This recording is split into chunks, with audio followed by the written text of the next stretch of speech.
شباك مصري عمره 1000 سنة ووراه حكاية غريبة. تعالوا نحكيها. سنة 450 هجرية 1058 ميلادية نجح الأمير الشيعي أبو الحارث البساسيري إنه يعزل الخليفة السني القائم بأمر الله عن عرش الخلافة العباسية في بغداد، وكمان اعترف بالولاء والسيادة للخلافة الفاطمية الشيعية في مصر. عشان يثبت ولاءه أكتر بعت البساسيري للخليفة المستنصر بالله الفاطمي في مصر مجموعة من التحف والذخائر والأموال، معاهم ورداء وعمامة الخليفة العباسي القائم. مش بس كده، ده كمان بعت له شباك حديدي ضخم بيقول لنا عنه المقريزي يكاد المرء أن يتبين منه أبهة الخلافة. الشباك ده كان موجود في قصر الخلافة العباسية في بغداد، واستخدمه القائم والخلفاء من قبله في الجلوس بجانبه وإدارة شؤون الحكم.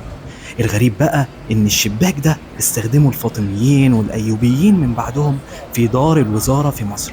في عهد المماليك استخدموا السلطان بيبرس الجاشنكير كشباك لقبة الدفء في خنقاته. ومن الوقت ده والألف سنة فضل الشباك موجود ومستخدم في مصر حتى الآن. لو عايزين تشوفوه روحوا منطقة الجمالية، هتلاقوه في واجهة خنقات بيبرس الجاشنكير أو خنقات الحمام. ودي بقى حكاية نحكيها في فيديو تاني. سلام.